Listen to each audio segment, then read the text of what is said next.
Hello everyone, this is GM5 6 p.m. group made up of Zach, Tasha, Kenneth, and Paula. And this is our video on the solutions to Mary's problem.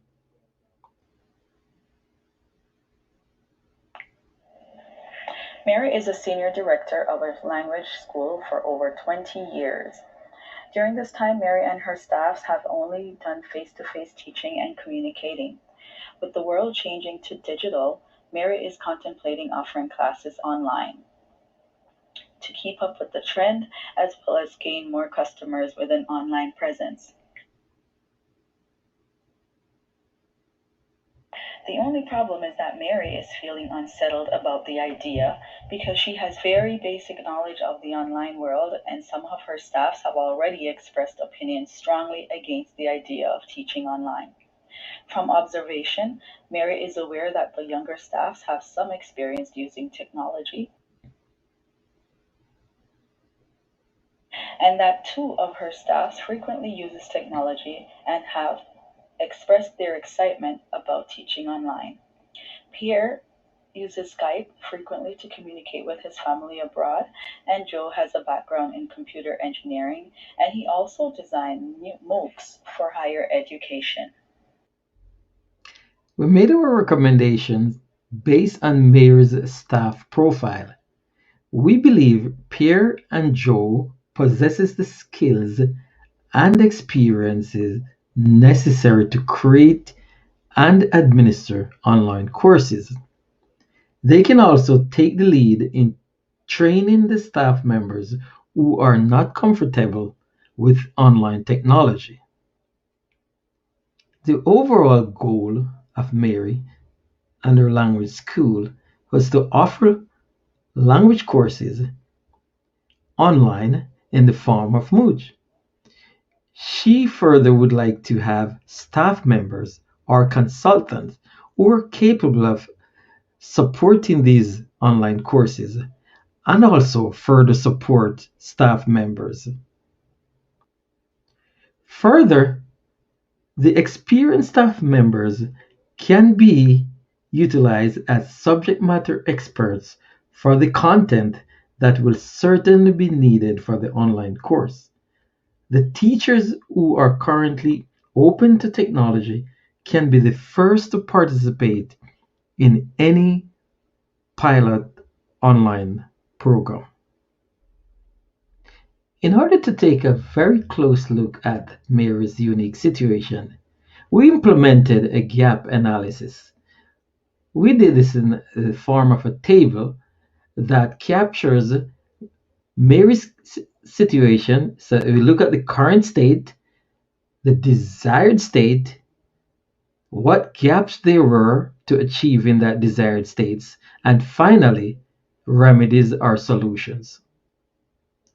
The number one condition in the current state is that face-to-face teaching was the only form of teaching offered. A desired state was therefore be to offer language training online in order to expand revenue streams. The problem with this is that there is no plan or strategy in place to offer or support these language or training skills. Another major current state that was discovered in our analysis was that the most experienced staff members were also those with the least technology skill and also were least likely to be willing to support online school. The desired goal then would be to have these experienced staff members train in technology and to develop a willingness to support the online school.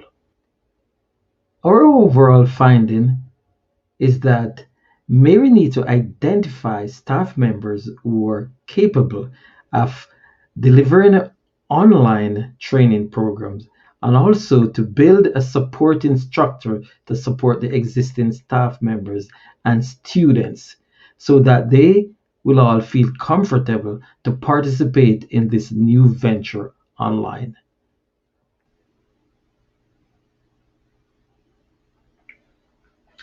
We picked Google Classroom as one of our learning management systems that can be used to solve Mary's problem.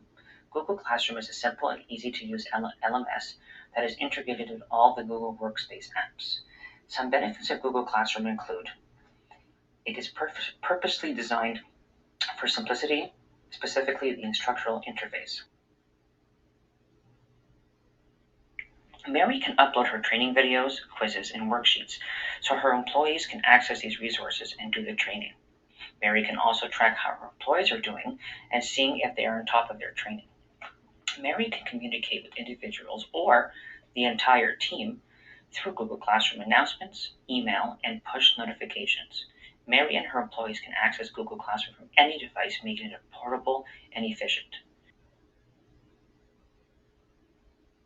Google Meet is another tool we picked to help Mary coordinate her meetings with her employees. Google Meet is a virtual conference tool that can be used to host meetings with employees.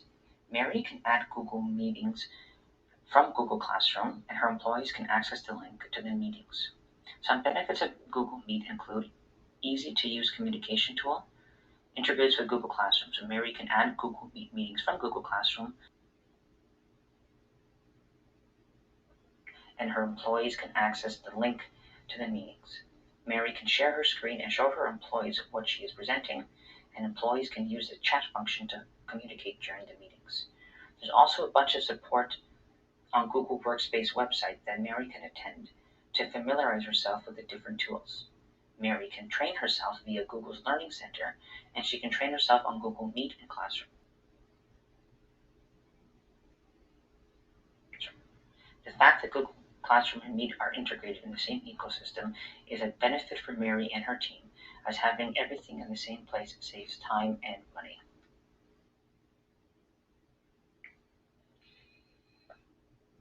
We chose Google Drive as our file sharing and storage program, and this is another thing that is included in the Google Workspace platform with Google Meet and Google Classroom. Some benefits of Google Drive is cost effective, so it's included with the Google Workspace. It's secure and it works across all platforms and devices. So Mary and her team can access the files at any time. Mary and her team can easily share files and collaborate in documents. It can be used to host training modules, training resources. Um, you can also use Google Docs off Google Drive. And Mary can just keep uploading training videos, training resources from Google Classroom into their own Google Drive folder that links to the Google Classroom application. Our solution also involves the use of Facebook as a social tool to create an informal space for students to practice their language skills, much like they would have in a classroom setting. Due to the nature of the learning material being language courses, we wanted to make sure there was a social area for students to apply their learning. Our solution would include each class having a Facebook group where students can post resources, engage in conversations in the language they are learning to practice grammar and written dialogue. They could also share resources such as videos, links to articles, and images. This can be monitored, and professors can track student interactions and participation. Additional benefits to using Facebook groups would be the ability for professors and students to create a virtual community of practice. Professors would also have their own group where they can share ideas and best practices for using this new tool. This would be achieved through posts, Facebook Messenger chats, and shared files within the group. This would help with the online environment by creating a social setting such as a teacher's lounge where they can meet to discuss their work. The benefit of using the above platforms is that it looks at affordability, accessibility, flexibility, shareability, and simplicity. We thought that both Facebook and Google are inexpensive as the platforms can be used free of charge. They both offer paid features if needed. However, offering online classes can be an added stream of income for the language school. Due to the popularity of Facebook, some teachers may already be familiar with the platform. Both platforms are easily accessible as they can be accessed on a plethora of devices. Both Facebook and Google provide an easy way to collaborate and share resources and information. The changes we face are mainly associated with connectivity. Students and teachers may not have reliable access to the platforms due to poor internet connection, lower speed internet, or being in a data dead zone. We looked at what is required for staffs to be able to successfully carry out their duties and found that some staffs may have to take on additional roles and or tasks. This means that Mary may need to look at supplemental compensation. Privacy is also a concern, particularly with Facebook, as it does not um, avail users much control pertaining to privacy. Further, some educators may already be using Facebook for personal reasons, which may lead to the issue of being distracted from their work. Training for existing staff would be a large part of our solution as well, as we understand that many staff members may be unfamiliar with the tools and their applications in a virtual classroom. In order to involve users in the training process, an initial survey would be sent out to staff members to gauge their level of comfort with each of the two tools. This would help the trainers to determine how long they should spend on introducing features and which reference materials may be most important. A small group of professors would be asked to provide information about their current routine and workflow to understand how these tools can be best applied as a solution in a new environment. Pierre and Joe have been identified as potential super users who can assist with the training and implementation, as well as act as reference for professor support. Anyone who would like to be part of the committee can also take part so that the professors have a say in how the tools are being implemented. Stakeholders at multiple levels would be consulted to ensure that there is buy-in from the users and support from upper management. As it has been identified that there are professors who are not very comfortable with technology, before the official training begins online for the use of the new tools, there will be a brief in-person training session to provide a more detailed overview of the tools and assist learners with creating their accounts and finding their resources. Those who are familiar with Google Suite and Facebook would be able to join the online sessions only if they choose. This would ideally help put any apprehensions from older staff at ease before being asked to do online training. Training would take place on Google Classroom platform to introduce the environment. We would then expect the training would take over 2 half days. This would be exercises for professors to use the tools and practice some of the workflows they would need to use in their classroom.